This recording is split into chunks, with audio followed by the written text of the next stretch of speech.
Welcome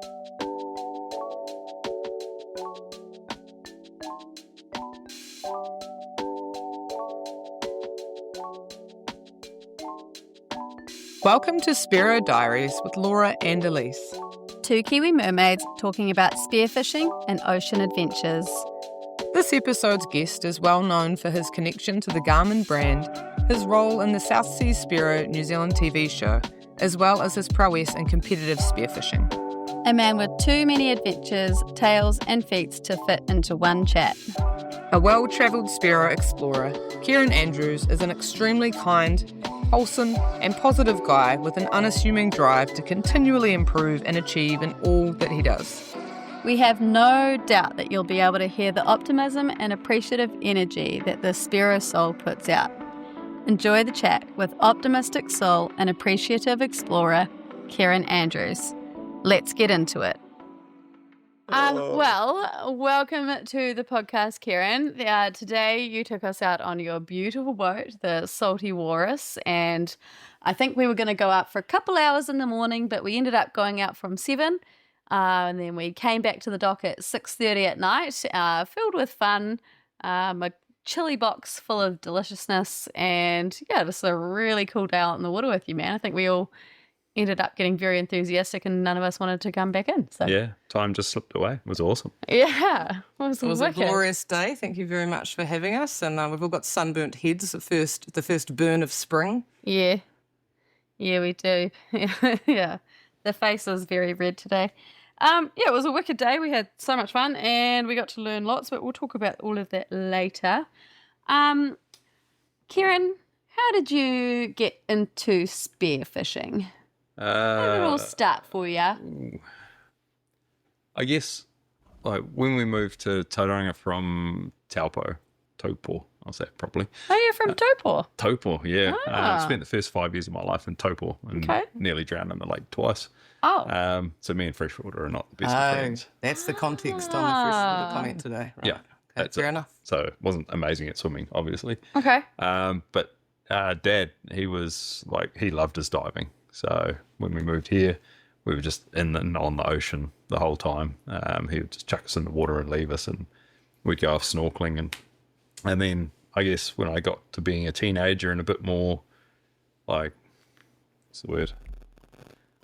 bit more able to do stuff on my own, somehow I just kind of fell into spear guns and spearfishing. My uncle dropped one off and I thought, oh, this would be great. And I've always been a fisherman. Mm-hmm. And it was just a pretty cool challenge. And then, jumped in the water, bought a proper spear gun, and then away we went. So, what do you call a proper spear gun? Well, my first ones I built myself, and they weren't that great. So, That's sick, though. That's pretty cool. Yeah, built them out of broom handles and whatever parts we could find, and then went to the stainless shop and bought stainless steel rod and built spears and stuff like that. Yeah. They worked okay, but then when I got an actual proper spear gun, I bought an Oma, I think it was back in the day, realised how much easier it was to shoot with a gun that was actually well built. So, okay. Yeah. That's pretty that's an upgrade. It doesn't matter what you have if it's an upgrade from the broom model. Yeah. Yeah, we started out pretty basic, so built our own spear guns. We didn't have a lot of money, so it was like kiwi fruit gloves, rugby socks, 1mm steamers in the middle of winter. Yeah, just diving out off the mount and around the leisure island. It. Yeah. Well, I was going to say, is that because you obviously grew up by near Tauranga, and so you literally cut your teeth near where we went today? Yeah. That's cool. Yep, swimming out off the beach. Yeah, it's pretty wild. I know the area around Rabbit Island, inside out, upside down, every single rock, every single cave hole where there could be a crayfish. Yeah. John Dory weed lines, you name it. Really? So you'd remember the days when there was actually regular crayfish and mussels still there all the time. Yeah, for sure. Yeah. Yeah, I remember when we moved here, the mussel rocks in Shark Alley just being loaded with really big mussels, and then they just got wiped out. And it was pretty quick when they got wiped out too. They were pretty well self-sustaining for a number of years, and then in the space of 5 years they were just gone. You know they're back. We could edit that out. Yeah, why don't you think we know they're back. Yeah, I got my first ever mussels start of this year.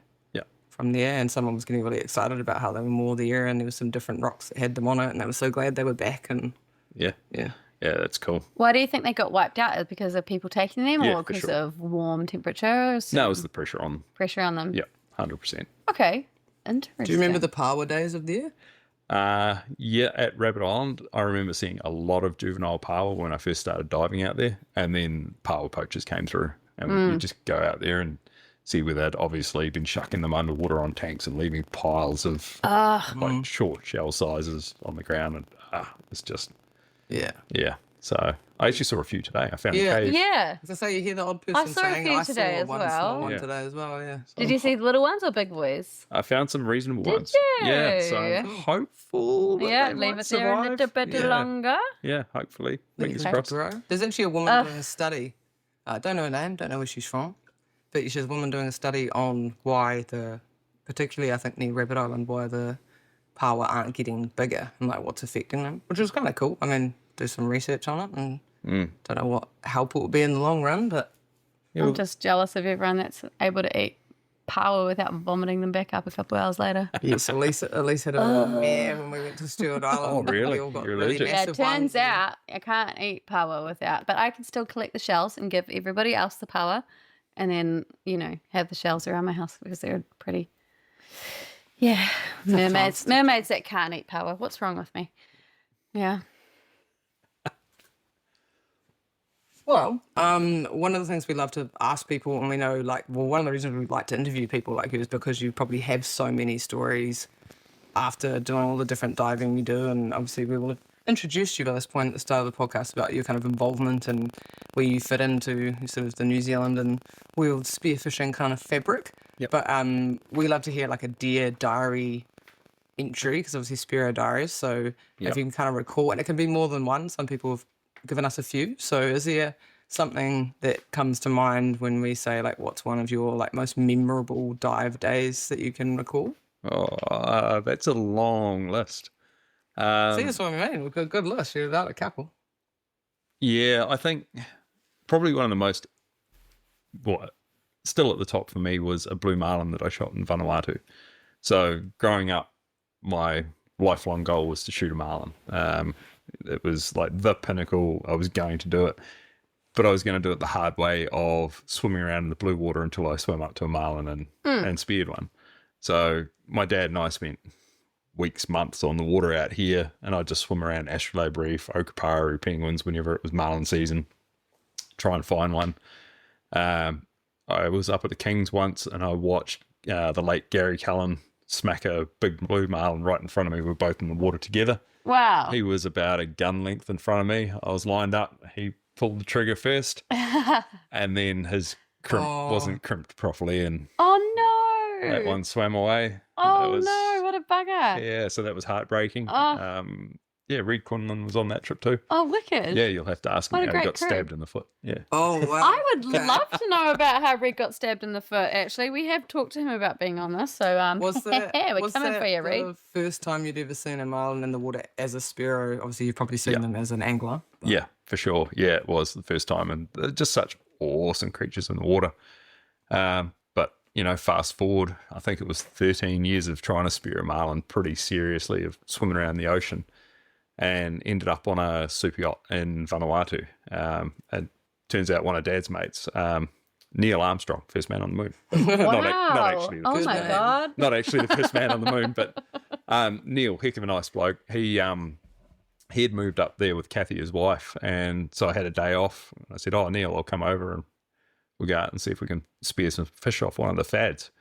And when we got out there, just happened to be this big meatball in the water. And Sweet. like you're in 4,000 meters of water, Yeah. and just me by myself. And I had my double rubber 130, jumped in the water, and there was just mahi everywhere.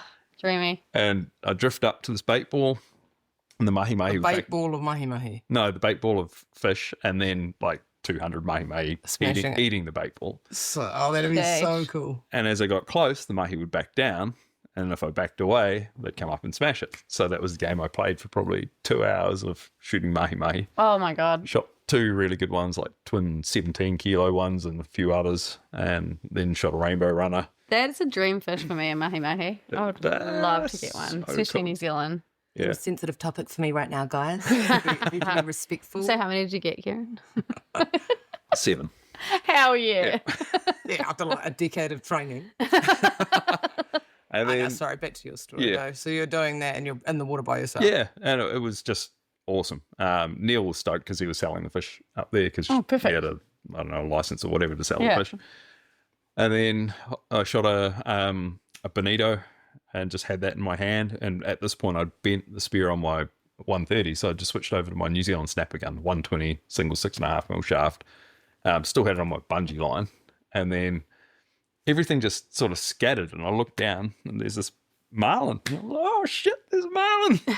So I dove down 10 meters, and the marlin just went straight up through the bait ball, whacking its bill up in front of me. I was like, oh, that's so exciting! I'm out of breath. Yeah. So I went up, and it went down, and then it just started ghosting away. I'm like, oh no! So I did the old rattle the gun, and then I dropped the bonito that I had in this hand, and it just sort of turned, saw the bonito, and then did a U-turn and came straight back at it. Oh. So I tipped over and put the spear maybe a meter away from it and pulled the trigger and hit it about halfway down and Hell yeah. From above. from above, yeah. So 40 minutes later, after a So pretty bloody good a fight. 120 snapper gun Yeah, One single flopper and and one guy. on a reel. on a reel. On a reel. Yeah, so the one I was using today for snapper. On a reel. You didn't even have a... Oh, sorry, it had the bungee on the back. but it's Okay, just I a was like, real oh my God. standard 120 reel gun. that you use Yeah. for Where'd snapper. you hit it? And a float. In the spine halfway down. Yeah, and one float. One I mean, float. You've been See, picturing that's that all you shot. need. You don't You've need been to picturing blue that water shot for a sit up. decade there, right? Yeah, it was wild. At That's the end, because blue marlin quite often have a heart attack, so I'll do one last run and then they'll just go straight down.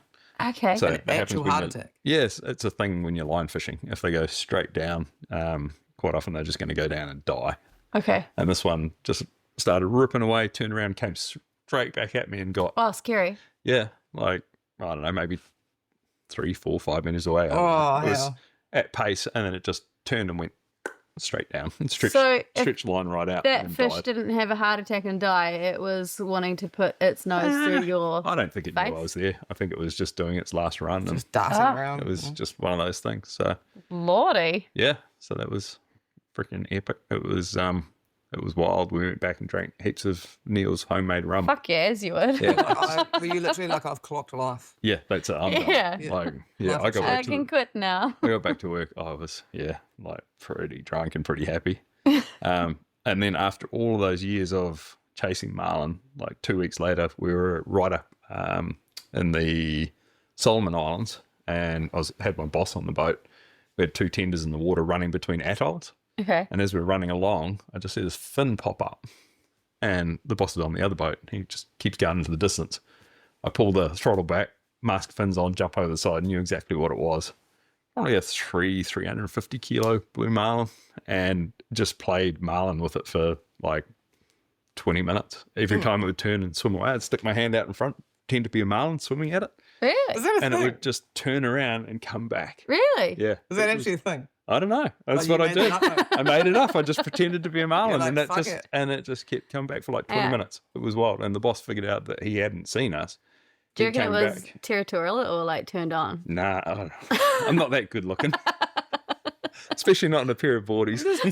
I'm just picturing you being like, be the marlin. Be the marlin. Yeah, it was wild. Like just this big curious That's eye. awesome. But this thing was massive. It was absolutely ginormous. Far out. Yeah. And Was there at all, and this probably sounds really dumb, but it's just when you see things like whales and certain sharks are great ones and stuff, was there a certain point at all when you had your first of this marlin that you were like, I don't want to shoot it and I just want to look at it? Or was all were you like, you've spent years thinking about shooting it? The second one, I had no gun, so it was just like Yeah. a cool just a interactive play experience. hang out. The rest of the time, nah, I'm flat out. Just if I see another one, I'm going to kill it. They Yeah. taste, they So taste you- amazing. So you weren't gutted on the second one that you didn't have the gun? No, not really, because You'd already shot one? I'd already shot one. Yeah, okay. Yeah, How big was your first one? 90 kilo. 90 kg. Yeah. On a 120. Yeah. Holy hell. Good spine shot.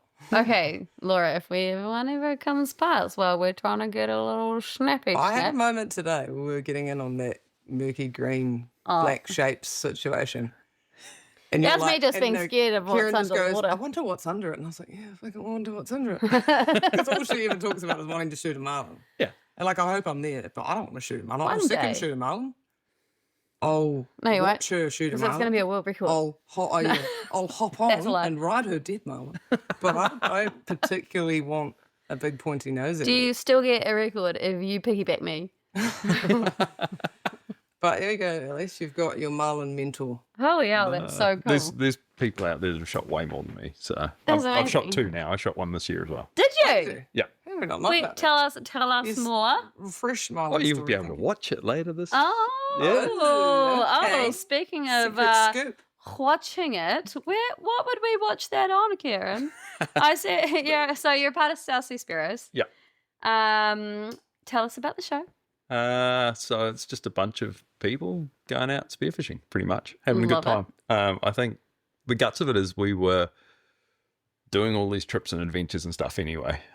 We got really lucky in that Dave Shaw, who is the producer, director, everything else, like General Dog's Body does, like, and is a genius, like artistically.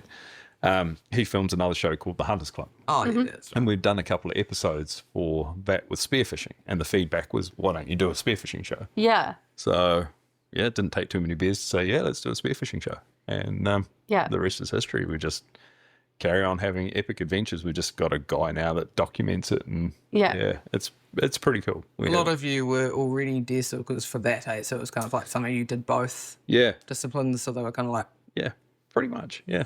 Yep. That is wicked. And it was like such a good group of people and you like a good reason to hang out and go away with each other and be like, oh, gotta go do a show, guys. Yeah, I gotta go and film something. Although sometimes you get to the end of it and you're like, how the hell did that turn into an episode? Like, did we get that much good footage? Oh, Yeah. okay. Yeah, it turned out pretty good. Wicked. Did you all know each other beforehand? Mostly, yes. If we didn't, we ran in the same sort of circles. Yeah. So, yeah, it's like that whole New Zealand 1 degree of separation thing. Yeah. So, Especially in a very niche sport. yeah. What do you do on the show? You diver, you film, you Diver. shit talker. Yeah, shit talker. Yeah, sometimes crack the whip just to get shit done.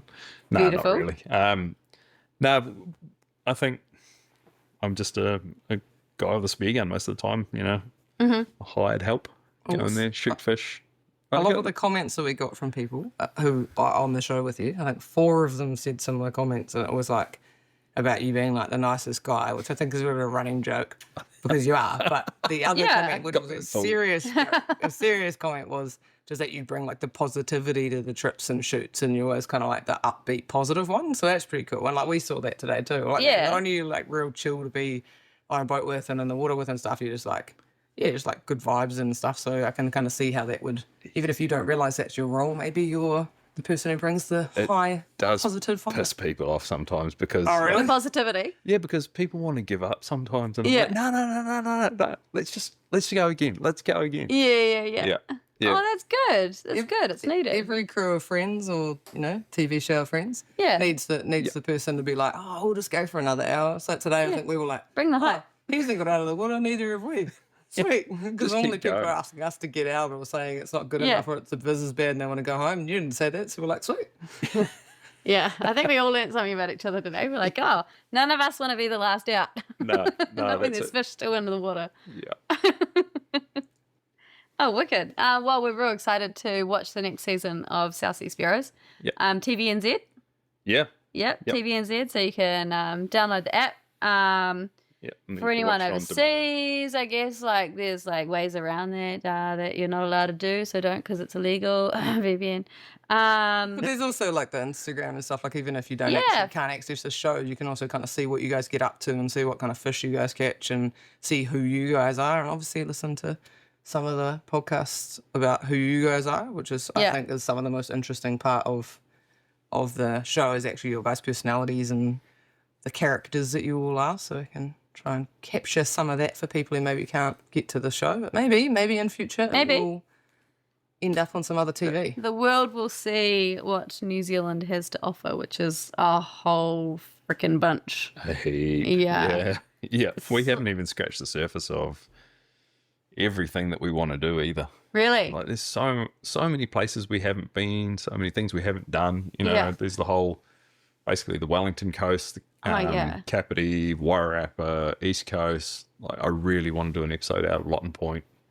There's I still, just went there recently. did you? Yes. Yeah. Which is interesting you say that because it's actually quite sorry, cutting you off. I was really excited when I heard Yeah. that. It was really cool. It was really dead when I was there. Oh, really? I went with my friend Benny. We went and stayed at a marae near there. Yep.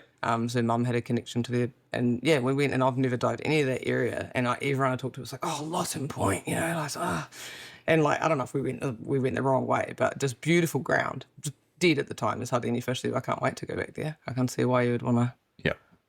go there. Yeah, cool part of the world. And then still heaps to do on the West Coast as well. Like we've done Raglan twice now, so that's where I shot marlin this year out of Oh, there. wicked. But then you've got all of Taranaki. There's some good diving out of Wanganui. You said you haven't been to Hawke's Bay yet? Good haven't diving done Hawke's Bay I've either. got good connections in Hawke's Bay. If you So, want some yeah. local knowledge and Shout out braille to diving tips. shout out to Rangi. Yeah, so that's Sarah Rangi from HP who's taken us out there. A lot of the firemen there dive together who are also hunters. Yeah, they collect crayfish and give it to homeless people. Wow. They have Yeah. so much crayfish there that they Too get many. sick of it and give it away. Oh, no, Yeah, not crayfish so many. again. Yeah, not crayfish again. Not again. Yeah. And then there's so much up north still to be done as well. Like that whole Doubtless Bay, Cape Katikati, all that stuff. Obviously, you want to dive Piha, the 1 day a year for about 3 hours that it's mint, right? I'll tell you when I it's have good. heard really good things. Yeah. Yeah, Yeah. it's insanely We didn't good experience when it, it's but good. We lived there for less than a year. I think it was 1 Yeah. day, but we've heard from a lot of people when we lived there I'm at the who beach. definitely dived there and they like rave about. Yeah, I'm at the beach for work most days, so Yep. I can always send you a picky. Definitely. They're like, it's on. Get there now, boys. And very girls? big, like a lot of accounts of a marlin. No speared marlin. Yeah, just out the but- back of the breakers marlin. at Piha. Yeah. Like just at the back of the waves, marlin cruising past. I would believe it. Yeah. Insane. Deep Sea Fishing Club. Got to hit those guys up. And Yeah, see well, I'm in what's up. Auckland 2 or 3 days a week, so I'll send you a message if it's nice. cool. So we were talking about dive day. I think later on we've got some other questions that you could probably weave in many of your other Dear Diary dive days. Yep. But if you had another burning one you wanted to mention, other than the first, those are like two days that you saw marlin sound pretty epic, but are there any other days that come to mind? And it doesn't have to be for, a particular fish, just like one of those days where you're like, I'm never going to forget that. Oh, I've got a ton of them. I've been really blessed with like amazing experiences. Cool. Yeah.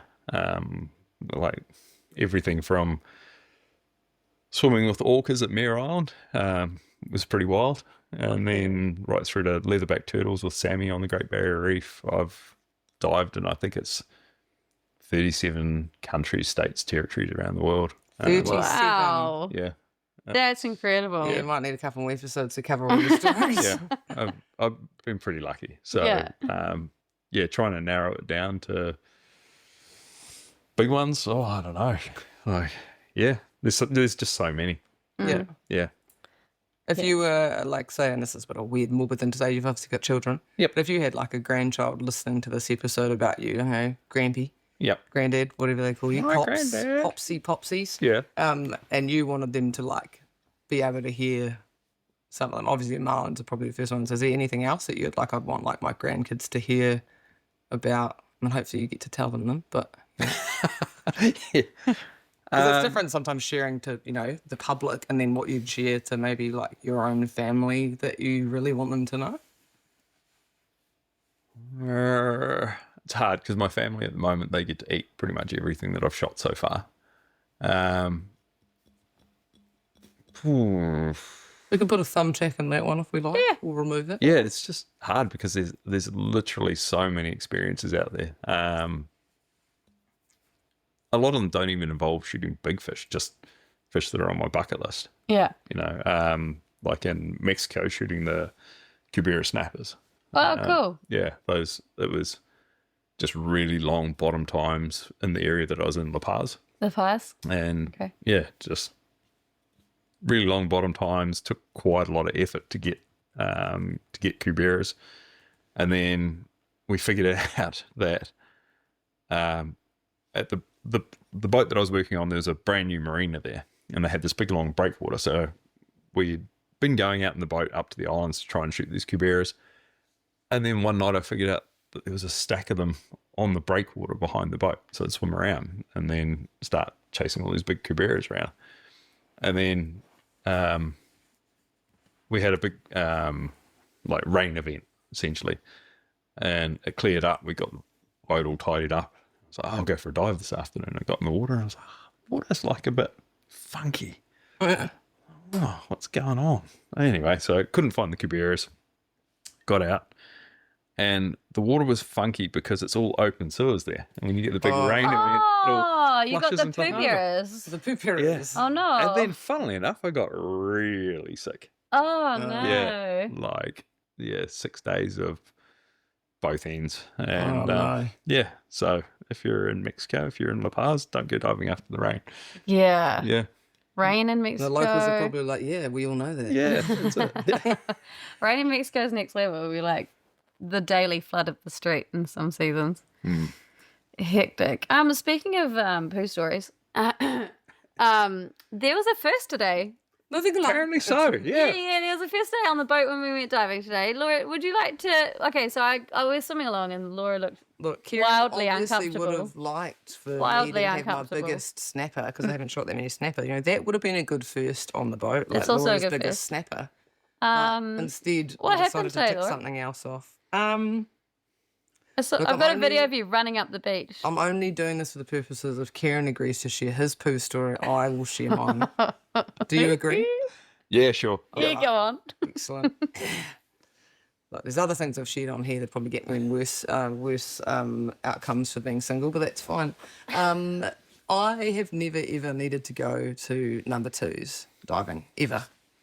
Up until today, you're Systematically, morbidly. I'm really happy when I'm getting on the boat and absolutely I've not. had my morning situation. I'm like, glorious, it's going to be a great day. I'm going to put the wetsuit on, no problems. I don't eat a lot, got to worry about being seasick. I am dairy intolerant, so if we're going to give that some context, that probably helps people. Started feeling very unwell at the start of the day today, and normally that's because I'm seasick. And it became, I don't know, at least it's probably better at describing it, but this is like my idea of hell. I've been in fear of this moment since I started diving because I've heard people talk about it, and I've just never fully understood how I could deal with a situation. So I was like, cool, I'm just never going to do it. It's not going to happen to me. And then I looked at Elise today, partway through our dive, and I'd gotten quite quiet, Elise? Yeah, I said, Laura, is today going to be the day that you do your first poo, aqua poo? And then you said, absolutely not. I'd rather shit in my wetsuit. And I said, you would not rather that, Laura. You would not And then I rather got to a that. point where I Go said, to the beach got to now. a point, though, where I said I didn't know if I was going to spew or do that or both. So Elise kindly, with her kind words, described the place that I could emerge from the ocean, like the goddess that I am, and do my business. Skipping forward all the other details, if you're a girl and you have to wear a wetsuit, it's very uncomfortable. Ocean poos seem to be really easy for dudes. I don't know if that's what you do, Kieran, ocean poos, but... Waist-high trousers. But not the overalls. Just So I'm in the overalls. We've got the GoPro strap on my head. We've got all the things on. There's a lot going on. And basically, as a girl, having to be completely almost half naked is not the best time for you, as well as having to do that and worry about the boat that eventually did come past and stayed away. It stayed away. They but I came think in to it check was you. concerned. It was concerned for me, and then I think it knew And then what they was saw happening you, and carried on. and then they turned around Carried and on. went away. But the bit that Elise wants me to share Yeah. is that Tell us about the gloves, I Laura. had not thought through the aftermath of that part. And there was a big gap in between where I went, where I did the business and where I then had to go back to some area of water and the rest of my fins and my pile of other gear. So I looked around and I saw leaves and I saw some rocks. But I also saw my gloves. No. then Which she borrowed off me I today.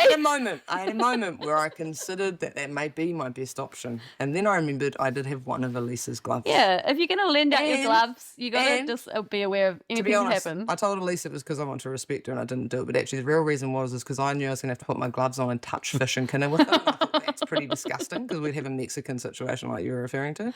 So I did not do that. And then I thought, wait, anyway, long story short, The gloves are sick. I had a successful first poo situation. It was mortifying. You felt better. But I felt better after that. You felt better. And I did proceed to dry reach and vomit for a good 10 minutes after that. And then the rest of the day, I was set. So I reckon maybe you just need to have one of those situations, vomit a few times, and then away you go. Great day. I was just really stoked to have the GoPro on, So Luckily, Kieran was actually nowhere near this. Not even He close. did not have to help or witness any of that disgustingness. But because I have shared my poo story, Kieran, and that I did consider using my own dive glove to wipe my ass. Yes, sorry, Mum, if you're listening to this. She already knows I'm disgusting. Kieran, we now get to hear tell us your poo story. Oh, there's plenty of poo stories, but one that stands out was when I was on the Inter-Pacific team in New Caledonia a fair old while ago. We were just doing all of our scouting and stuff leading up to the competition. It was myself, Gary Cullen, James Kirkcaldy, Dwayne was the reserve, and Herb was on the team, or the manager, or I can't remember. But anyway, we were up on the northeast coast doing some practicing up there. Like some of the best diving I've ever done, by the way. Like phenomenal, giant doggies and real shallow water. Yeah, My kind of doggies. yeah, like 5 meters of water. Like Where is this, sir? the New northeast. Caledonia. I was putting it on a map. They're probably still not. They're probably not there now. But anyway, so we were shooting all sorts of different stuff up there, and anyway, we got dropped off in a pass, and I just suddenly felt the urge, got to go. So I swam away from the rest of the team, and You mean you didn't wait for half an hour till it was going to come out your mouth? no, there's no point. Sorry. There's no point. Just taking No notes point for waiting. next time. Just Yeah, it's just- on, it's on. Yeah, let it go. Let it go. That's what I say. Don't hold on to things. So swam away from the rest of the team and let rip, and then sort of got it all sorted out and swam back. And there's Gary. He's shot this big barracuda. Oh yeah, that's a nice barracuda. He's like, yeah, mate. Thanks heaps for setting the burley. Hadn't realised what the burley was. The cooter had come in to eat it and he'd shot the barracuda off the burley trail. That's horrific and magnificent. And he at the was same just time. totally cool. He was like, yeah, man. Yeah. He knew. He That knew all it was not. dispersed. No, he didn't know. Oh, no. Oh, he didn't know. He just said there He was just something. he just saw stuff floating down through the water because we burleyed heaps. Oh. He said, Oh, this my was the God. brown Did you burley. tell So he him? wasn't like, ha, Yeah. ha, ha, It's a- burley. He's the like, oh, I ground thought burley. you made a burley. Yeah, A legit burley. a legit burley. And you're like, mine? Yeah, It is a it's- legit burley. Wow. Wow. Yeah, So good work. sounds like I wasted it today. Yeah. Why would you do that on land?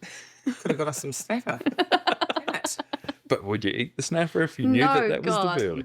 Oh my god. I don't know, actually.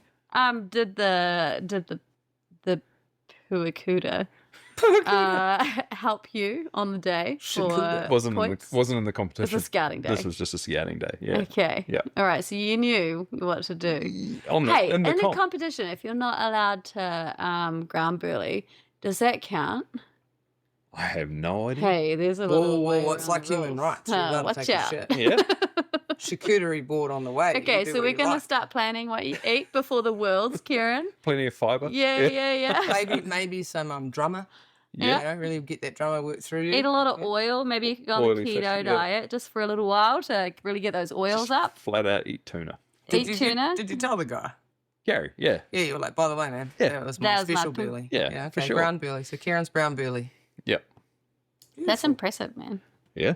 That's really impressive. I'm proud of you for that. Well done. Just a general, I'm on the poo topic now. Like, did you take a poo today? No. Do Not you today. normally? Sometimes. Yeah. Depends on the day. Interesting. And as a man, Yep. which you are, Yeah. well, we've figured that out now. Generally. You I think so. I got two identify. kids. I think that line. What you are. Yeah. Do you have the pants with the no overall at the top? Yeah. So for the quick whip down. And is Yeah. that why? Part of the reason. Yeah. Okay. Do you think that would work for girls because we have got larger hips? Yeah, for Or sure. would they just roll down like when you get leggings No, that are the 'cause- wrong size and they roll down? If you're wearing an open cell wetsuit, you've got rubber on rubber, so it grips itself. Ah, And then your weight belt cinch around the middle. okay. Except for you with a weight vest now. But Yes, I Yeah. do. I'm trying the weight vest out. It's very lovely. yeah. Very lovely. Yeah. Okay, well, we can probably jump over to a little question, seeing as we've just been talking about burly ideas. Mm-hmm. You are about to go to the Worlds. Sure am. Yeah. Yep. That's very exciting. In Brazil in November. Yep. Tell us all about it. Oh, so myself, Dwayne Herbert, Chris Marshall, we're the team this year. Yeah. And we've got Jeff as the manager, and we are off. I think we fly out on the night of the 6th of November. We've got 2.5, 3 weeks of scouting time. Wicked. So, yeah, pretty excited. It's in South Francisco do Sul, and I was all excited to practice my Spanish until I realised everyone speaks Portuguese, and my Yeah. Portuguese is... I would have thought that they spoke Spanish there too. Yes, no, that's I Brazil, kind of forgot. Portuguese. I didn't. I would have had to Google that up. Oh, Yeah, so my Portuguese is terrible. But like looking at all the like travel stuff, beautiful part of the world by the Yeah, look of it. it does look it's hard to stunning. tell from the brochure, but amazing beaches, great islands. I think for us, I'm pretty excited for us as a team because this is a worlds that really suits the New Zealand team's Yeah. abilities. Yeah. You're talking about a roughly maximum depth of about 20 meters. A lot of the species of fish are ones that we've already shot. Like I don't think there's anything on the list except for maybe some of the catfish. I think they're in freshwater that I haven't shot. So yeah, it's going to be pretty they've got cool. catfish and So and they've seawater. they've got a separate area for a rough weather day, I think. So Oh, it's in that's- that. Yeah. yeah, it's not. It's sort of Stepping inland. into some of Yeah. these Whoa, whoa, freshwater whoa, worlds whoa, whoa. kind Are of you gonna be all right? situations. Watch Am I out. going to be right in You're gonna be freshwater? all right. Might die. Now, just I'll try. remember, if you drink it, you won't go crazy. You'll just get hydrated. Yeah, that's We're excited for you, but there's also like a little undertone of jealousy because obviously Elise was very, very keen to go and I technically qualified to go. For some of the same reasons that you're saying was like not super, super deep because some of the European competitions can be ridiculously deep, yeah. which, Yeah. as you'd expect on the world stage of the sport, that you should be proficient at diving, 100 metres per European competitor? Not quite. But yeah, but and the kind of general consensus is that a lot of European teams spend like 2 months scouting at some of the comps. They're all super, super deep divers and that kind of thing. And it makes it a little bit like sort of, as I said, general sense, like unfair to some of the teams like New Zealand and Australia and stuff who like maybe can't necessarily go over for like 2 whole months beforehand scouting and stuff like that. Yeah, a lot of those European competitions, the scouting is the key because it's fish that are resident living in the same holes. Yes. And they have quite big contingents of people helping them scout out and stuff like that. And then Yeah. the lead time as well. Like normally everyone's got 2 years leading up to a Worlds to get prepared and go scout. This one's great because everyone's getting it at short notice. So, Everyone had it at very short notice. Yeah. Yeah. yeah. So I'm hopeful. I'm confident. I think in the conditions that are coming up, there's guys like Dwayne who like he thrives in that stuff, especially Yeah. if it gets a little bit rough. Yeah. Um, Because it's meant to be not the greatest visibility. Yeah. Up to 20 metres, not the greatest visibility. A lot of the same fish. It sounds like we've almost got it here. Yeah. Maybe, pretty much. Yeah. Pretty great. Yeah. And you've obviously done quite a bit of diving with Dwayne. Yeah. But what about Chris? Do you I've never three done of with you? Chris. Yeah. Chris is great to dive with. But it's also, you got Yeah. to remember, it's an individual competition. Yeah. So the mindset is for scouting, everyone's got their own boat. Yeah. So Okay. we're going into this one, like New Zealand has this, like, it's a terrible thing, but we would rather come second than come first and be a dick, pretty much. Yeah. It's so when we go to events like the Worlds, I guess we probably go there as like trying to do the right thing by the team. Yeah. This time I sort of feel like if we go there as individuals trying to win the world title and be somewhat selfish and like, okay, cool, I am here to win. Not tell people about certain areas or. You're there to try and win. And if everyone is trying their best to win on their own, Yeah. then ultimately the team will do better. Yeah, so it because- lifts the whole general Ex- energy of the whole team. Exactly. So, I'm under no illusion like Dwayne could be the best in the world in these conditions. My mindset is beat Dwayne Right. because then I'm eliminating everyone else that I have to compete against because I know he can And then be you're the also best. pushing Dwayne too, rather than being like, No, hey, because he's I'm got- not putting pressure on him. He's got his own pressure. Yeah. So, but I just, in my head, like, I know if he has 2 average days and I have 2 good days, I know I can beat him. Yeah.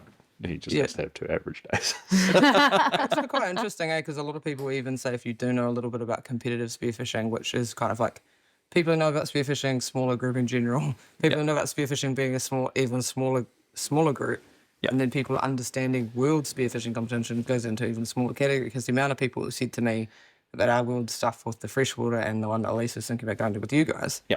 that the whole idea that, it's a team, but then people like Alex who gone in the past, she was competing on her own. Yeah. Yet our New Zealand competitions are in pairs. Yes. Or as the woman in juniors, you're on your own, the Sweaver. So it's like all those different things.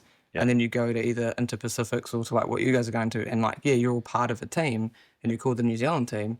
But you are, like you say, you're competing. Yeah, on for your worlds, own. it is an individual It is thing. an individual Yeah. thing. Yeah. Which Yeah. is hard for a lot of people to get their head around, like diving by yourself. And it isn't Yeah. everyone's like cup of Do you have a tea. Sweaver? But For the worlds? Yeah. No Sweaver. No. is that Okay. because I know a lot of people talk about like with our involvement with like New Zealand spearfishing stuff, like when asked questions, like obviously there's been some safety things that have happened in the past when people have been in, not good outcome situations, and that's why Australia and New Zealand started having like pairs and things. But obviously world comps have just kept it singular and Kept it singular. Is that due to money, do you think? Like for outcomes for like the teams winning or people winning or not? Or is no, that it's just to have an individual champion. Yeah, okay. The rest of the world, I feel, doesn't hold the buddy diving thing to the same level that we do. Yeah, okay. Yeah. And pros and cons of both. Like, Yeah. I will never say diving by yourself is the safest thing in the world and you should do it. But there are times when you just do. So, yeah, as long as you go into it with your eyes wide open and know your limits and everything else, that's it. It's when people push themselves, or that's when they get into trouble.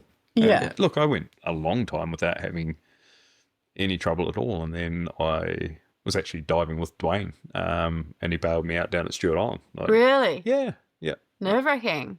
yeah, Yeah. pretty much. We were filming, and it was the end of a long day of relatively deep diving for me at the time, like 20s to 30s, Yeah. sort of, and getting towards the end of the day and some reasonable current on the western side of Stewart Island. And Dwayne said, I've seen this real big cray, I'll film it. You dive down and catch it. And I just sort of said to him, how deep is it? He goes, about 15 meters. I was like, yeah, cool. All right. So I prepped for a 15-meter dive, like nothing out of the ordinary, and just breathed up, dropped down. And then as we're sort of going down, I see Dwayne spiral out and land on a ledge. And then I looked down and I saw this cray. I was like, yeah, cool. Just kept going down. When I landed next to it, I was like, this is a bigger cray than I thought. And then it's much deeper than I thought. And I just sort of glanced at my watch and it was over 20 meters, 22, 23 meters. So I grabbed it and there was a bit of a tussle and I kind of cocked the thing up, to be fair. And then before long, I had it as much as it had me. It was wrapped around my chest with its tail facing up towards my head. Okay.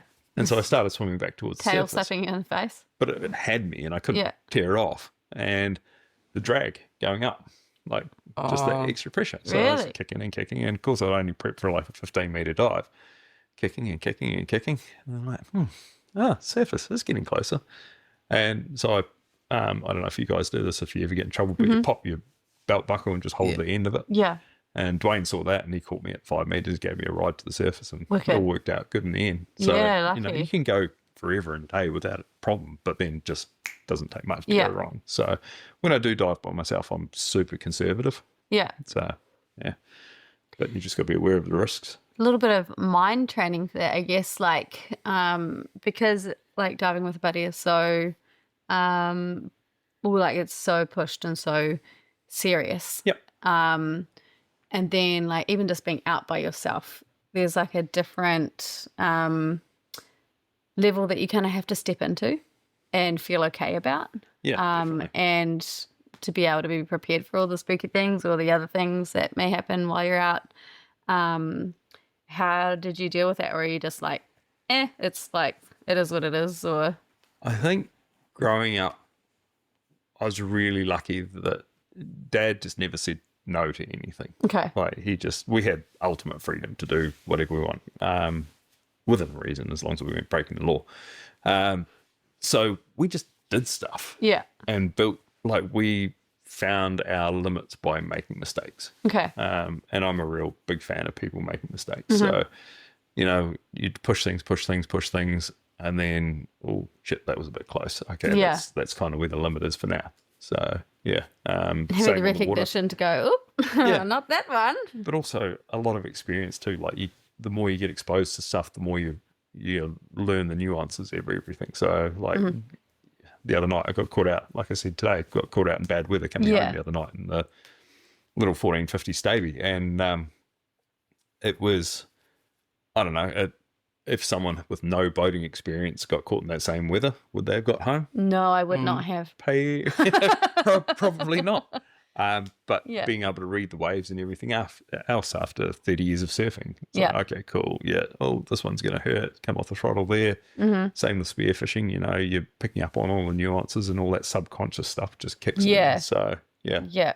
So the fact you can even like openly share that that's happened and you're not too prideful to say it's happened, and then also reflect on it and go, wait, this is what I could have done different next time, or maybe I wasn't prepped for as deep as it was, maybe I was gassed at the end of the day. But you also had a buddy who's also very experienced who wasn't ego enough to not keep an eye on you either.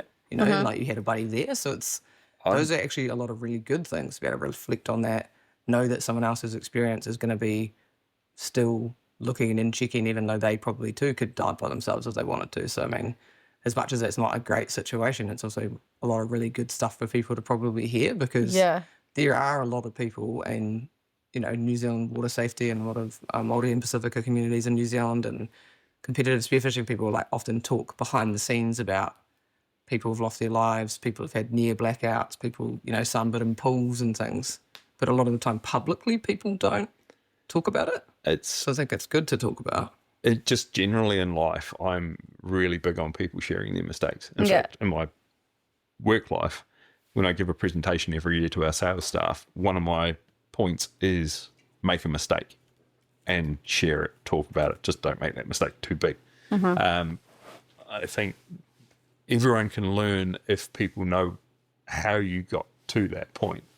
If you make a mistake and you don't share it, someone else is going to make that mistake. So, yeah, I'm big on that. And that's, you know, not just the real bad end of things as well, but also the spearfishing end, like just kicking around shooting snapper. Oh, guys, I cooped up the snappers because I was talking to Brody from Beauchar on the way home tonight and just saying, mate, I lost a big snapper yesterday. The spear went through and pulled straight back out. Yeah. Because I didn't check the flopper, like the making sure that when there's impact on the flopper, it sticks open. So that was it. That's why I lost that snapper yesterday. And sharing that mistake, he's like, yeah, amateur. I'm like, yeah, I'm going to the Worlds. That's an amateur mistake. Yeah. But because I've shared it, he'll talk to others. I'll talk to others. I won't make that mistake again. Yeah. So, yeah. Well, we kind of did the same thing today. Like Elise came out, like we were both checking our burleys and you left us in a good spot and we both had, I mean, it sounds weird because it's like, you know, we didn't both leave with the snapper today and you know, it would have been nice to be able to say like, oh yeah, cheers for the tips, Kieran, thanks for us putting us in that spot and like, we did the work and look, we've got and get all excited. But actually I learned so much from today, probably more than I would have learned if I shot one easily. Yep. And it was heaps of different things that I learned, and even just, you know, watching Elise and then her giving me advice and stuff. And then I was pretty shitty when I came up from mine because I had seen a snapper that I had a good shot on, and I know number of things that I did to cook it. And even though I'm like at a way lower level to you, if you don't tell people, oh, I think this is what I did, and reflect on it and stuff, and you know, often people go, oh, did you get whatever? Did you get a kingy? Did you get a snapper? But often people don't go, did you see any? Did you have a go? Why do you reckon it didn't go well? Like, I quite like that people actually want to reflect on it. Yep. Because if it's just, you know, it was my gun, or just, I just stuffed it there, it's not really that helpful. Yeah. Lifelong learning. Yeah. So that's part of the learning process. So, yeah, share your mistakes, people. An ideal to have a good dive buddy. I did almost get stuck in a cray hole today. Got a little bit tighter and a little bit deeper than I wanted to, but it was nice to know. As I was coming out, Laura was right there. Pretty sure she grabbed my leg. So, yeah, there was a few times where we asked each other to keep a closer eye on each other. At least pulled me away from some. I was kind of like the surging current that goes into the rocks.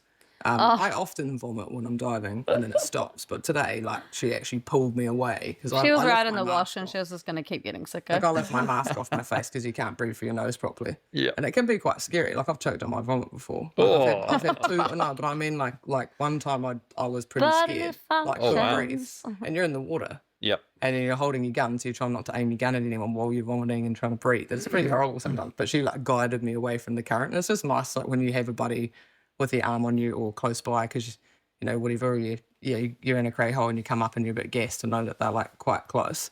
Even though you do a bit of like solo diving training, you will be competing on your own. Yeah. Do you have any like set dive buddies that you dive with regularly? Like what could make it Or an more like, ideal more dive like, what buddy? do you think makes a good dive buddy? If you were, say, because you have competed in New Zealand stuff in pairs, in the open pairs, where you have had dive buddies and you obviously do the South Seas Spearo show. I think good dive buddies are attentive for sure. Like you see it in competitions where a good dive buddy, when you dive, if the viz isn't great or whatever, he's not just sitting on the surface waiting around. He's watching the float line the whole time, and he's looking at his watch and going, okay, cool. Well, this is, you know, I know that so I dove with Pat Swanson. He's got a great breath hold. So, you know, I'm like, okay, minute and a half dive time is about right. So you're watching the float line, you're like, okay, cool. He must be coming back to the surface now. And okay, where is he? Cool, float line's that way. And then you're always right where that person is. You're just like, you've just got to pay attention to the other person the whole time. And then when it's your time, like you dive and you know that they've got you back. Yeah. So And you can relax more knowing that. And it's like you say, if you know someone and you know how long they stay down for, you know to be concerned if they take a little bit longer than they normally do. yeah, exactly. And you start like, okay, cool, all right. Okay, cool, they're up. So yeah, it's just paying attention that whole time. I'd say it's probably the biggest attribute of a really good dive buddy. Yep.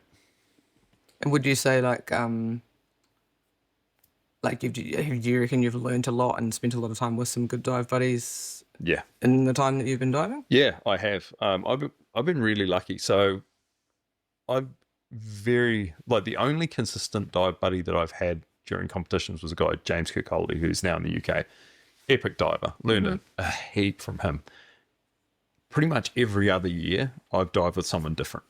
I got really lucky to dive with a couple of really top gun Aussies back in the day and learned a heap from those guys. And then, just try to dive with people that are better than you all the time. There's always something to learn. Yeah. Yeah. Yeah, I got told that early on too. So I actually get given a bit of shit about how I dive with so many different people, because I think in New Zealand it's very normal to dive with just a couple people you know and often start with people together. Yeah. But I got told by someone, might have even been English, and they were just like, just dive with as many people as you can, different people, because different people have different habits. And if you watch them, even if you don't ask them, but that's kind of how we made the podcast, to be honest, because we thought, well, if we interview people, we can pick their brain and ask Get them all their stuff GPS and- spots. What? Yeah, for sure. But like, so it is cool to even just talk to people about their approach and mentality around diving and all that kind of stuff. But I'm kind of on the other end of that now, where I'm like, the last few have just been guys that have not done a nationals or done few nationals. So it's like, I'll just take guys that want to get on board. Like I took Bryn from Kaikoura this year, or last year, the Stuart Island. Yeah. Never done a nationals before. Now he's the 9th best spearfisherman Hell in New Zealand. So, to be fair, he carried us. So. Yeah. Oh. Well, some of your dive buddies that we did get hold of, we did try and harass a number of people, but we keep getting the same thing about, he's such a good guy, such a nice guy, there's hard to get dirt on him, blah, blah, blah. I'll get back to you. I think I can try and find something. And I think they all just thought we wanted like negative stuff about you, or like stories, but we were not successful in that guy. But I did get some comments from Dwayne. He said he had in the quotation marks, he's such a nice guy. Oh, jeez. And then he said he's unlucky on the 40K Kingy Club though. Yeah, I am. Yeah. So I don't know if that's a sensitive subject or a personal joke between you, but that was what he told me. Yeah, no, I've never shot a 40 kilo kingfish. Oh, no. Oh, no. I've come close Neither. a few times. I lost Have one. you? Don't worry, he No, shot you lost he shot a one? male, and who cares about the 40K Kingy? Oh. You lost a 40K Kingy. Yeah, I did. And it was on camera, which made punishing. it worse. Oh. Yeah, it's just one of those things that I feel like I need to tick off my list. Yeah. I've seen a few. I've seen some that I feel were much larger, but have not managed to land one. Even I shot one at the Kings, a few years ago now, maybe 4 or 5 years ago, that should have been well and truly over 40 kilos. It came in, it was looking at me, I could see the length of it. It just sat head on, and I unicorned it, shot it down to the top of the head, pulled it up, and it had the length to be well over 40 kilos. and it was skinny. Oh. And it came in at like 34 or 35. So, It yeah. lied to you. Yeah, pretty much. False advertising. Yeah, so I want to get over 25 this summer, eh? You're going to hit 40 this summer. I'm going to hit over 25. I don't know if I will. You reckon? Yeah, I mean, there's a couple of places locally, Mere Island mostly, where Yeah. I've seen 40 kilo Really? kingfish. Yeah. I saw one on the western side that I could guarantee was over 40, and I completely cooked that one. Yeah. I was lying on the surface chilling out. My mate swims up to me and just starts smacking me on the shoulder. And I'm like, oh, okay, he's seen a shark.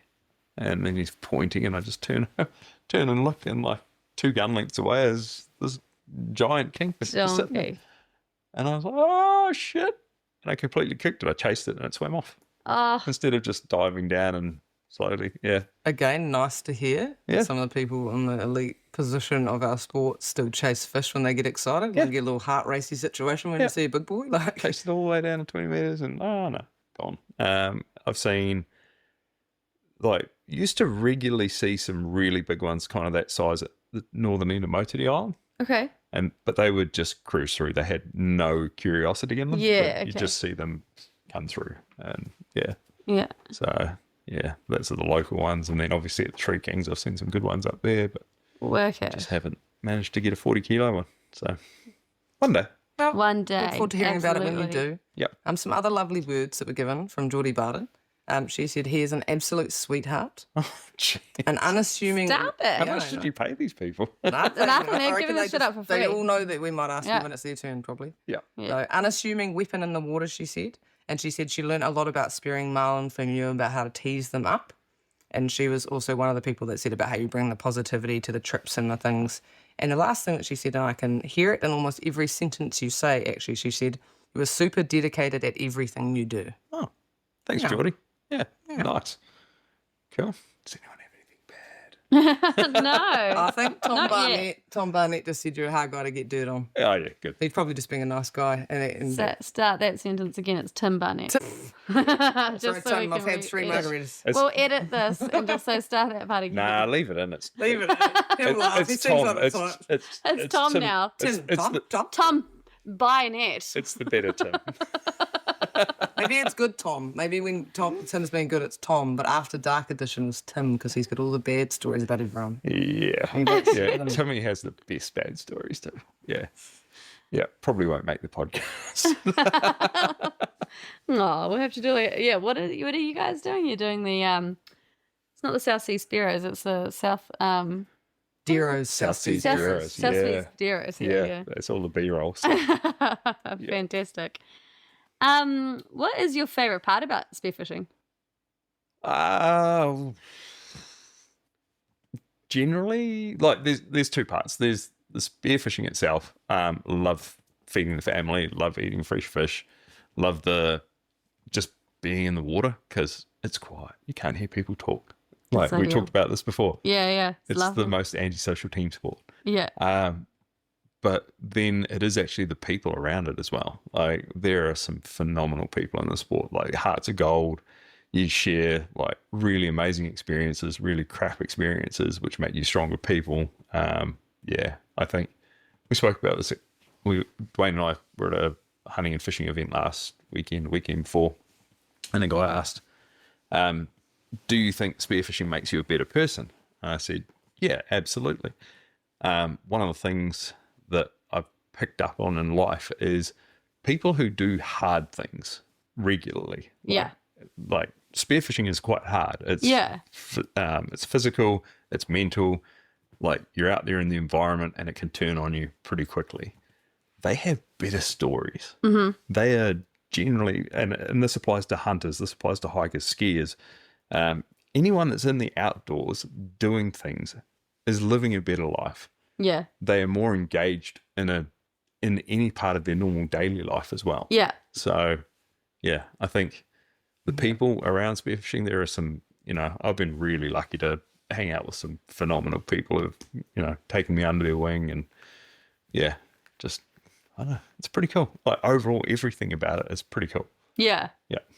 It's funny you say that, because it's like everyone's like, oh, it's so great to not have noise and my mind's quiet and I'm on my own, I'm in the ocean. And on the other hand, you've got this social connections with people, and they're two very like opposite things. But How I do think that's people what's so amazing about it because you get both. How do people get their mind quiet though? When I'm swimming, my mind is just It's funny if people I've say got that. three different songs happening, and then I'm suddenly thinking about specific words. Like I hear like a weird word in my brain. I'm like, facetious, facetious, facetious.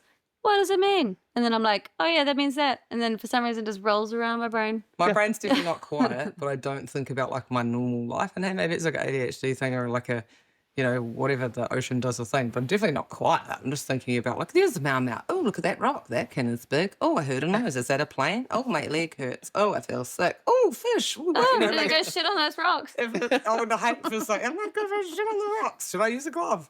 Like, what did I do? And then I'm thinking about the last time I had a snapper and did I get it or not? Like, I definitely don't think my mind's quiet, but there's that I guess, illusion. Maybe it's quieter. Yeah. It's definitely quieter. Do you like hear songs listening in your brain all the time? yes. Yeah. Yeah, all sorts. Like Was today. it K-pop? K-pop? Was it K-pop Demon Hunters. K-pop Demon Hunters Golden today. Yeah, the kids. Yeah, go era.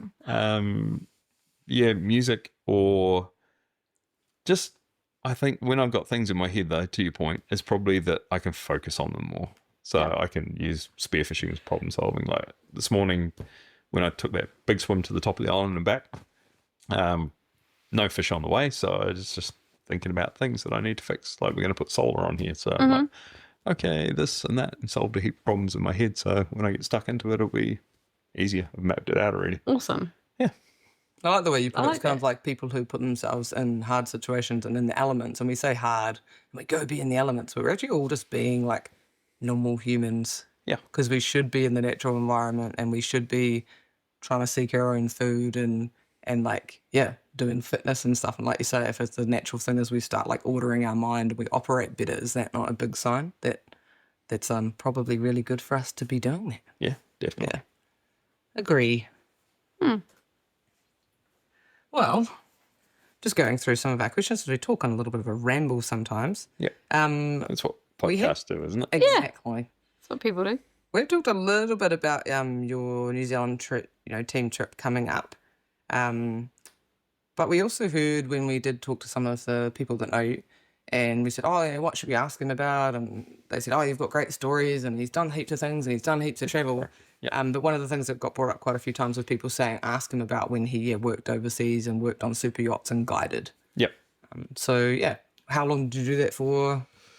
Yeah. How did you do it? 8 years. Yeah. So I, my friend James Kirkcaldy, who I met through spearfishing, he worked on super yachts back in the day, and I sort of didn't know much about them. I knew they existed, and I'd just finished up my work visa in Canada, and sort of flicked him a message. I was like, "Hey mate, how does this super yacht thing work? Is it something I'd be interested in?" And he sent me an email back. Like back then, it wasn't instant. I didn't even have a cell phone. Took a couple of days You had for to the log into the dial-up. yeah, that it you was got. Hotmail. Oh, Hotmail. I had a Hotmail. Bebo. Yeah. Can't even remember my MySpace. Hotmail. Wow, pre I had a that. MySpace back then too. There's a picture on it somewhere if you can find it of me and a couple of blokes naked on the beach in Fort Lauderdale. Go and find it, everyone. Anyway, We told you that our listenership are mainly men. Carry on. well, it might float their boat. Exactly. Yeah. So James said, if you're in Canada, go to Fort Lauderdale and start dock walking, which is just walking around trying to find a job. So bought a one-way ticket to Fort Lauderdale. Don't still know how I got past Homeland Security, but ended up in Fort Lauderdale with a one-way ticket and just started talking to people, drinking far too much, and then eventually ended up on boats, which was, pretty cool.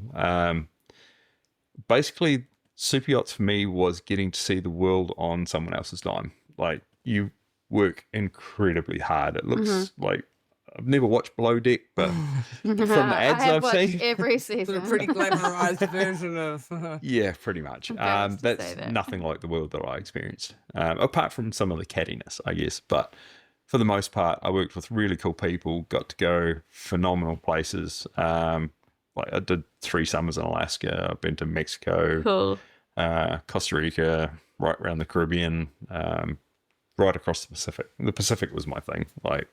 And then just being a Kiwi who could fish and dive and drive boats, super beneficial. So suddenly I started as a deckhand and then taking the owners of the boats fishing and diving and their kids spearfishing and just kind of rolled from there. So yeah, it was a fantastic life. Wouldn't change it for the world. Got to see some amazing places, spear some cool fish, do things that I just wouldn't have afforded to be able to do on my own. So yeah. That's pretty cool. Yeah. I can see why you do that for a number of years. It sounds amazing. Yeah. And then one day you just wake up and you're like, oh, I'm sick of chasing around after rich people. I'm going to do something else and change careers completely. So, yeah. Actually, I know you kind of like choosing is hard, but it's pretty hard for you to like pick a favorite place you went in that because there's just so many different places. Alaska, without a doubt. Yeah. I could Wow. go back to Alaska every summer for the rest of my, Alaskan summer for the rest of my life. Really? Not what I would picture being like a great diving spearfishing destination. Phenomenal. Either. Is that where the picture of you that we're talking about with the halibut is? No. No. No, Where's that's that Norway. from? Norway. Yeah. Cool. Alaska is Oh, like, just casually Norway. yeah. No, And Alaska not just is, one, two. Everyone always goes there to get one, and you got two. Yeah. Sweet. But sorry, circling back to Alaska, what's so great about Alaska? It's like Discovery Channel every single day. The first time that I went to Alaska, we pulled up to the dock at Juneau, at Ork Bay, parked the boat, and then washed everything down. We're all just standing on the gunwale of the boat. Like, it kind of sounds like it's a small boat, 60-meter boat. Kiwis owned it, awesome people. We're having a beer, and we just look over the side of the boat, and there's some bubbles. I'm like, what's going on here? And then mother and calf humpback whale lunge feeding at the dock Oh my goodness. in the marina.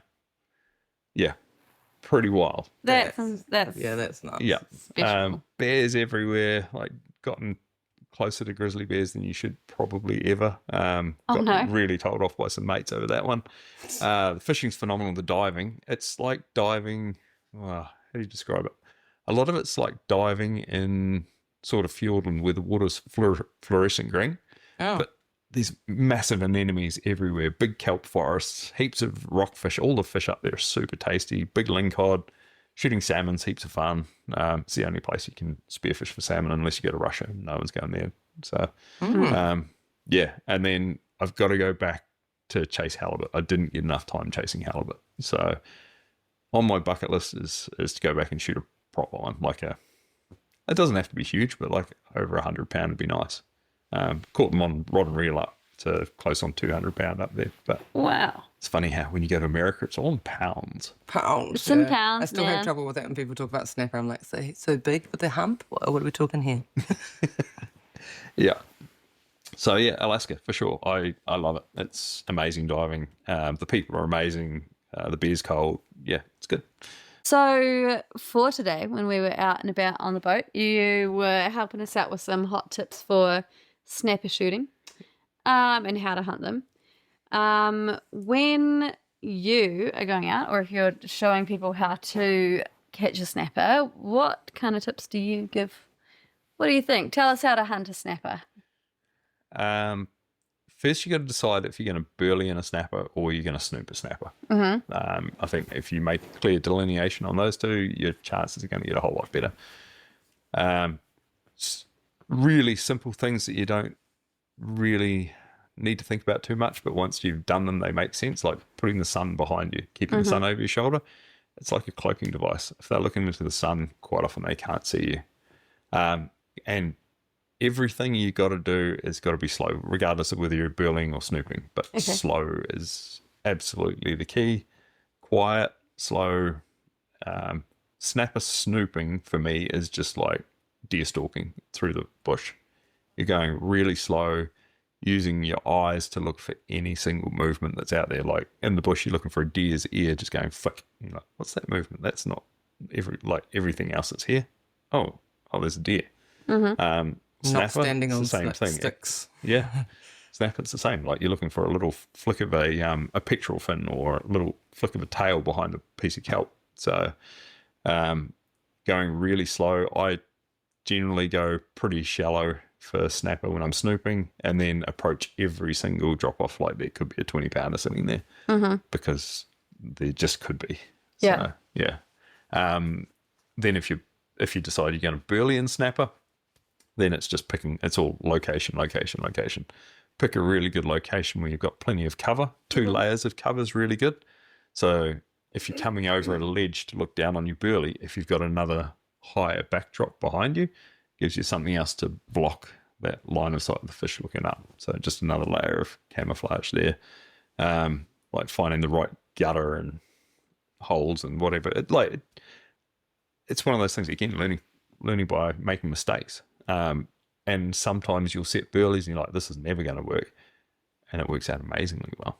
So like set burleys everywhere until you figure out what terrain the fish like. So yeah. And it can, like for me, I found it varies from place to place where the fish are as well. So, Yeah. yeah. Like today, I know you said something, I don't know what it was you said, but it made me think. I think you were talking about at least setting the burley with the drummer, and you said something about like the line being attached or something. And so we both unclipped our lines for our snoops. Yeah. Which, even though it wasn't successful, I imagine it would be in other situations. And like I haven't actually ever done that with a snap. And it was actually so good to not have that element to worry about. Like it's like those little things Yeah. help. That noise of the line rubbing across the rocks as you're diving down, that can be enough to put them on edge and blow the whole thing. So yeah, everything's about being super quiet, chasing snapper. And then sometimes you just get dumb ones like the one I lost yesterday. Big snapper just swam straight up to me while I was lying on the surface. Yeah, cool. I'll have that. Oh no, the spear pulled out. So, So upsetting. Hopefully you don't dream of it tonight. It's a good Go to challenge, sleep though, and isn't close it? your That's eyes. why people like snappering, isn't it? yeah, Because it's not easy. it is. It's Most of not the time. easy. Yeah. Yeah. Well, and on top of that, with how big a fan you are of getting snapper, I'm going to presume you enjoy eating snapper. Yeah. What would you normally make or eat? Like, what would you do with your snapper? Panko crumb. Pancake Panko crumb. crumb. Yeah. Panko Is that crumb. what the kids like as well? Yeah, 100%. That's Do what they it's do they dip number it in one. sauce or aioli? I make tartare. Tartare. Ta-ta. Upgraded in this fun. Yeah. Love that. Very Oh, nice. sure. Make your own. It's way better. Okay. Yep.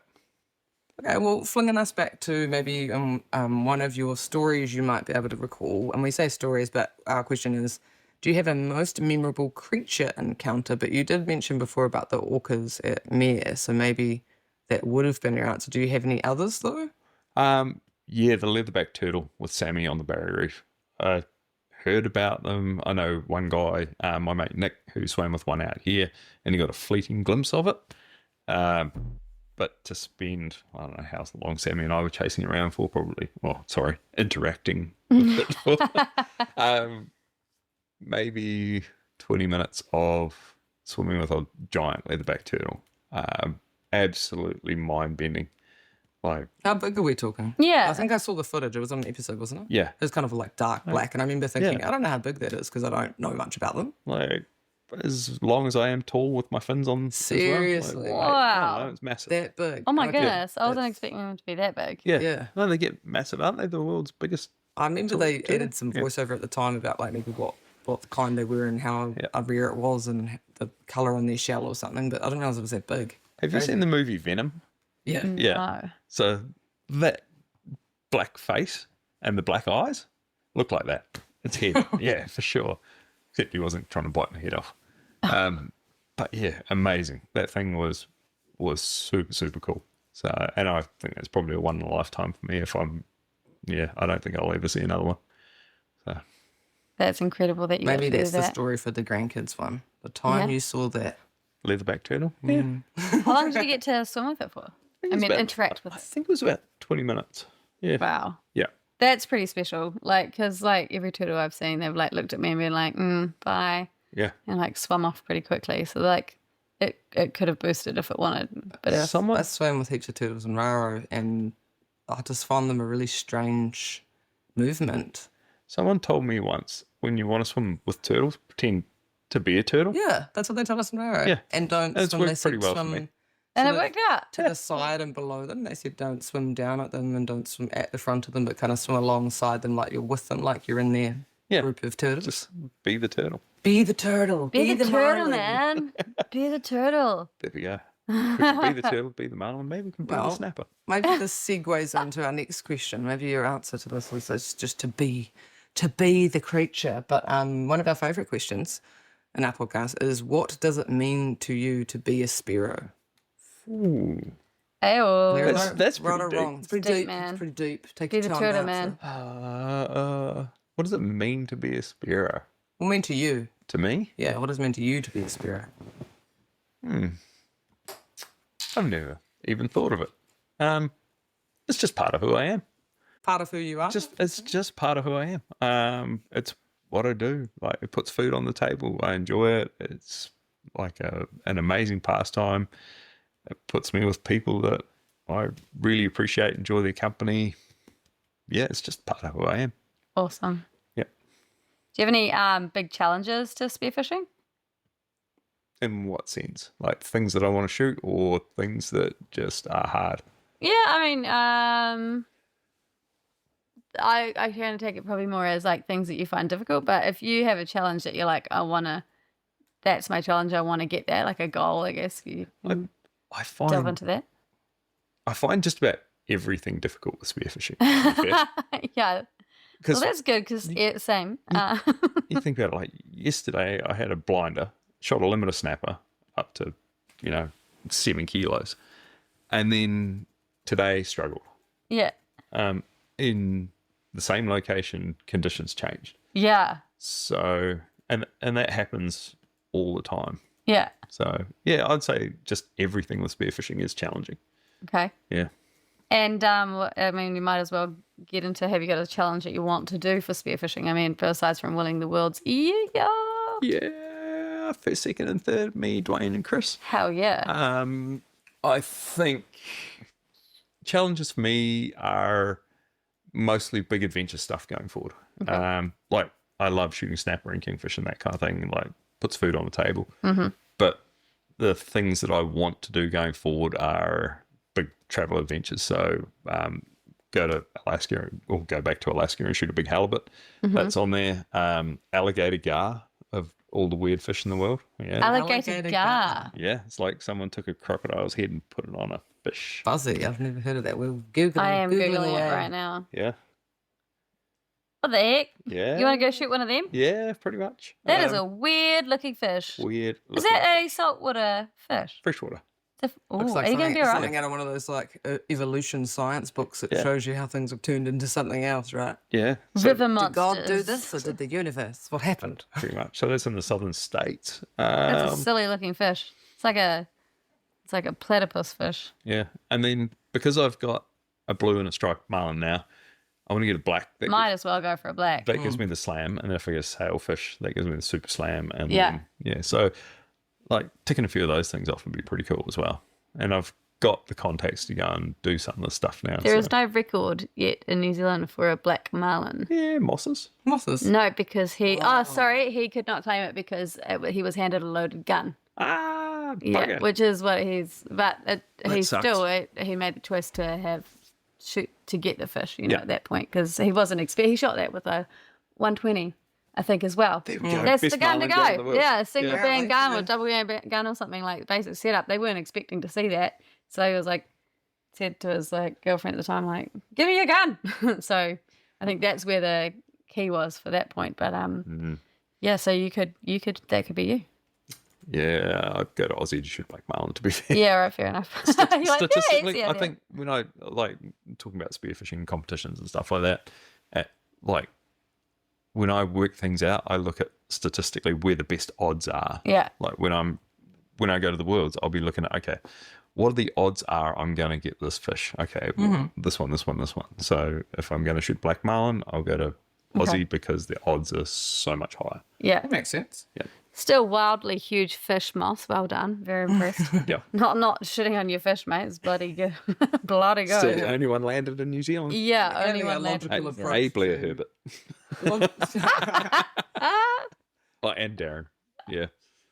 I'm only saying that because I'm jealous. Yeah. You shall get your black marlin. Okay.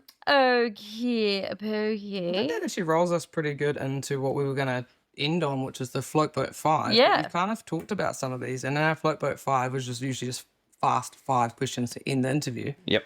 One of them was your dream kind of next fish. Mm-hmm. But would you say that a black marlin is your dream next fish, or do you have another? No, I think dream next fish is still halibut.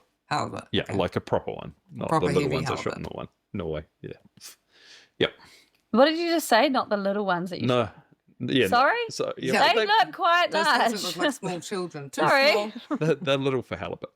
Right, Like okay. 12. I always think when Stick I see 'em the together, halibut pictures like cut on and paste. Instagram, that they literally look like copy and paste. Like I sometimes look at them and I'm like, oh, that girl's hot. That looks like a copy and paste picture. But then you're like, oh, that's actually a normal halibut. Yeah. Yeah, Yeah. Damn. They're so tasty. love to see Okay. halibut. Dream location to dive next. Ooh. Brazil.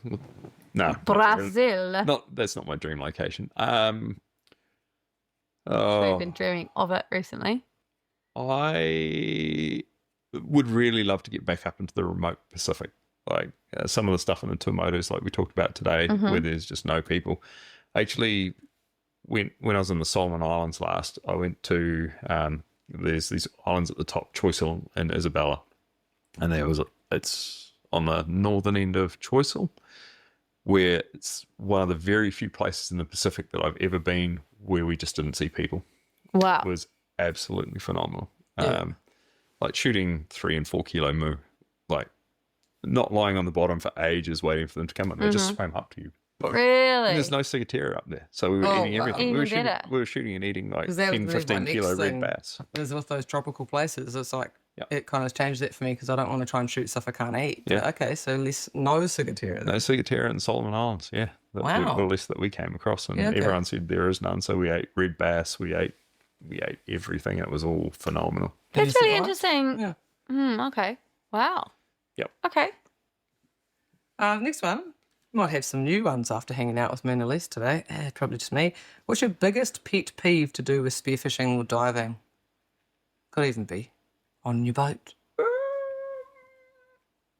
I think where people measure success by how many fish are in the bin.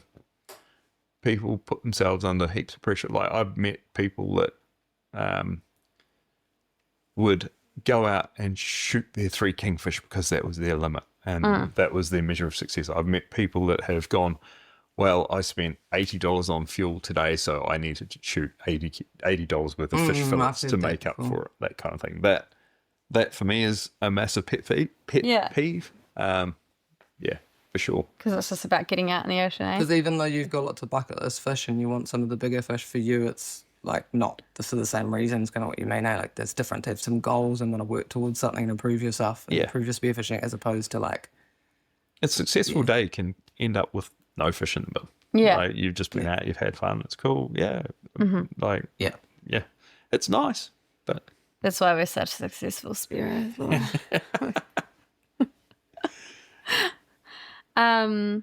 What do you worry about with the future of spearfishing as a sport?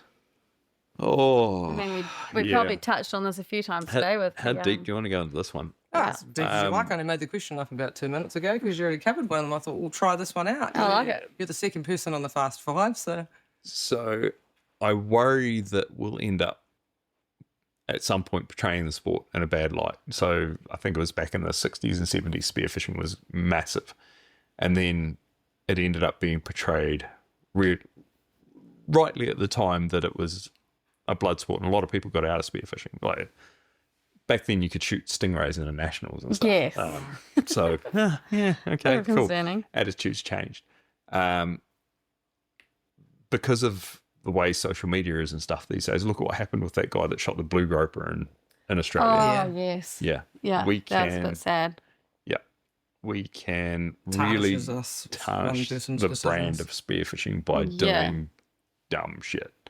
I also think, like, we have the ability to target individual fish better than anybody else. The likes of the big snapper, right? So are we doing ourselves a disservice by always trying to chase big snapper? I don't shoot all of big snapper I see these days. Like quite often I just leave them alone except for the one that I screwed up yesterday. Same. Because I can't get them. yeah, me too. It's a choice. My wider concern is the fish themselves.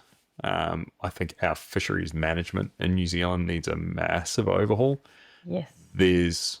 And I sound like an absolute hypocrite here because I've shot big snapper, I've shot big kingfish, I've caught big crays and all this kind of stuff. When you look at successful fisheries management overseas, there's closed seasons for breeding, there's slot limits, there's a whole bunch of other measures that they've put in place. Mm-hmm. And this is the benefit of having travelled the world and fished and dived in other places. If we introduce some of those things here, then we could really make a difference. Slot limits on fish alone, makes a really, really big difference. You're not taking the small ones, you're not taking the big ones. Mm-hmm. You're just taking that size. Crayfish, I think that is something that really should come in sooner rather than later, especially on big bucks. Let the big bucks go. Mm-hmm. So, yeah. Let the really big ones go. Yeah.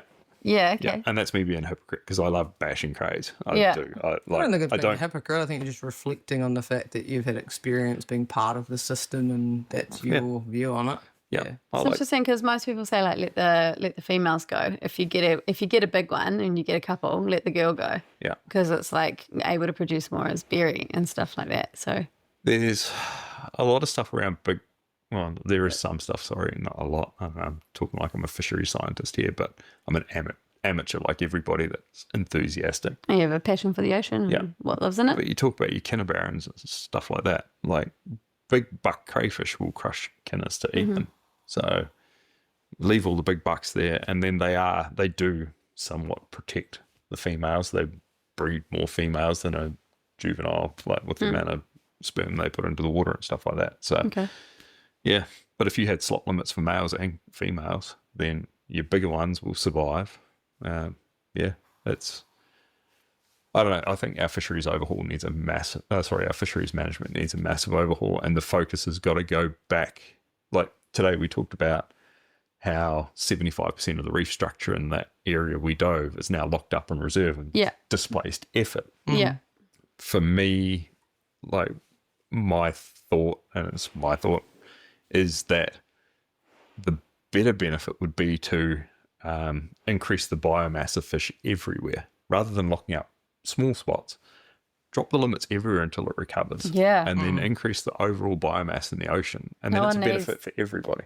15, 20 fish. As we talked about those marine, as much as there's this big belief, especially for people who only read the very superficial movies, articles, whatever, they go, marine reserves will fix everything, all those fish will appear. Actually, if you know a lot about how fish actually move around and breed, that doesn't actually fix everything. Yeah. And I am a fan of reserves. I think if New Zealand was really serious about locking up 20% of the coastline for reserves, I don't think that's a bad thing, but it's got to be representative because at the moment it's high value areas for everybody. It's pelagic reef structure that's getting locked up.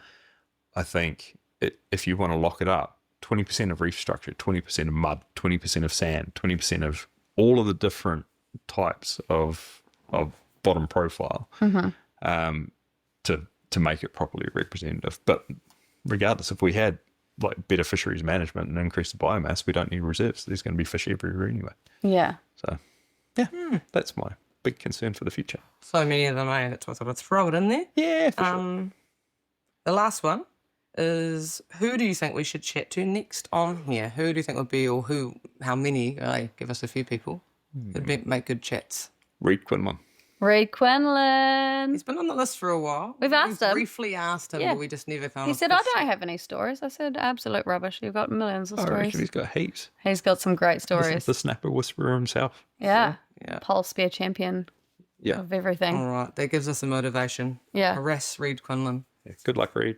He probably doesn't even listen to this, to be honest. He's probably going, those two. Yeah. Dribblers, drivel-oners. No, he would have said it to our face. But we will, maybe he will listen to this. So we'll convert him. Right on. Yeah.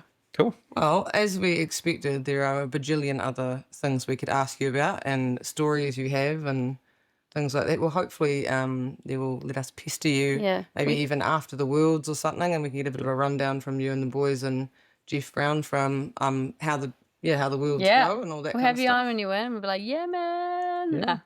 Be great with the world champion. Yeah. Be great to have an episode with the world champs. Yeah. Yeah, looking forward to it.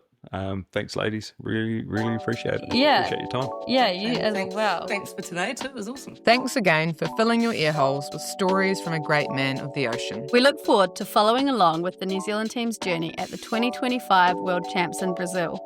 All the best to Kieran, Chris, and Dwayne. If you enjoyed this episode, please share it with a mate, leave a comment, or send us a DM. And until next time, Toodaloo!